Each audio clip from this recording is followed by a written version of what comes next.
Bum tiro bum tiro bum tim tara bum tam dariru bum. Arc-en-ciel, le plus beau poisson des océans. Livre écrit par Marcus Pfister. Marcus Pfister. En bande organisée, personne peut nous localiser. C'est Marseille, bébé. Putain. Quelque part au plus profond des mers vivait un poisson. Mais ce n'était pas un poisson ordinaire, c'était le plus beau poisson de tous les océans. Il avait les couleurs de l'arc-en-ciel et ses écailles brillaient et miroitaient dans la lumière comme autant de petites gouttes irisées. Les autres poissons admiraient ses écailles scintillantes et, à cause de ses belles couleurs, ils l'avaient nommé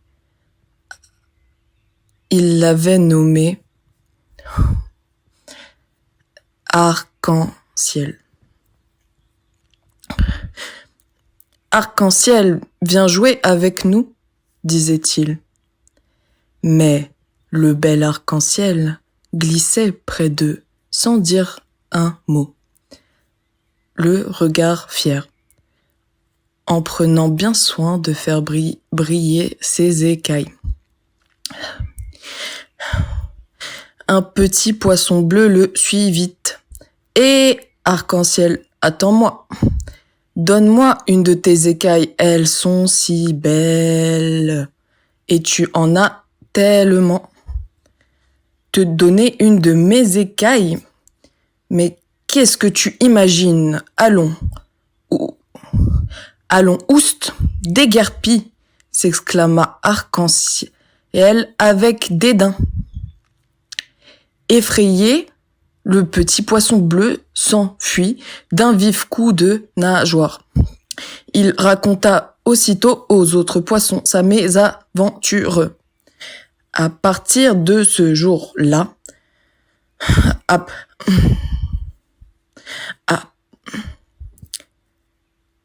plus personne ne voulut adresser la parole à Arc-en-ciel. Et quand il passait près d'eux, les autres poissons se détournaient. Mais à quoi servent les plus belles écailles du monde s'il n'y a personne pour les admirer? À présent, Arc-en-ciel n'était plus seulement le plus beau poisson des océans, c'était aussi le plus seul.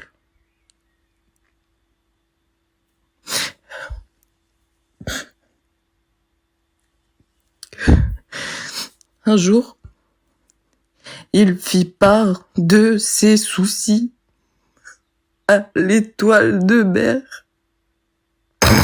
« Je suis si beau, lui dit-il. Pourquoi est-ce qu'on m'aime pas? » L'étoile de mer se tut un instant, puis elle dit: « Derrière le récif de corail, il y a une grotte. C'est là qu'habite Octopus, la pieuvre. Elle sait beaucoup de choses. Peut-être pourra-t-elle te donner un conseil. » Arc-en-ciel ne tarda pas à trouver la grotte. Comme il y faisait sombre, on n'y voyait presque rien. Soudain, il vit briller 2 yeux dans l'obscurité. 3 bras s'avancèrent vers lui. « Je t'attendais, dit Octopus d'une voix grave. Les vagues m'ont rapporté ton histoire. Écoute bien mon conseil. Offre à chaque poisson qui te le demande l'une de tes belles écailles. Tu ne seras peut-être plus le plus beau des poissons, mais tu seras un poisson heureux. » Mais 3 petits points, dit Arc-en-ciel. Il ne put rien ajouter de plus, car Octopus avait déjà disparu derrière un nuage d'encre. offrir mes écailles, mes magnifiques écailles, pensa-t-il indigné. Jamais. Ah non, je ne pourrais jamais être heureux sans elles. Tout à coup, il sentit l'eau vibrer. Le petit poisson bleu était à nouveau près de lui. Arc-en-ciel, s'il te plaît, sois gentil. Donne-moi une de tes magnifiques écailles. Arc-en-ciel hésita. Une toute petite écaille, pensa-t-il. Bon, d'accord, ça ne se verra pas. Arc-en-ciel détacha avec précaution la plus petite écaille de son dos et la donna au poisson bleu. Tiens, la voilà, et maintenant va-t'en. Oh, merci beaucoup, dit le petit poisson tout joyeux, c'est vraiment très gentil de ta part, Arc-en-ciel. Arc-en-ciel se sentit tout drôle. Il regarda longuement le poisson bleu s'éloigner de sa petite écaille scintillante. Avec sa petite écaille scintillante. Ouf.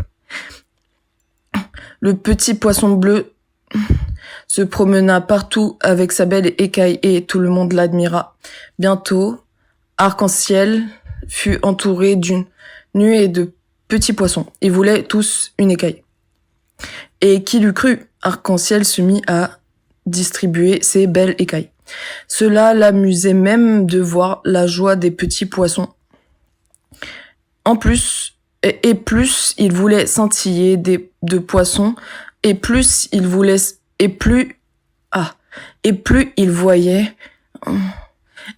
il voyait scintiller de poissons autour de lui, mieux il se sentait au milieu d'eux.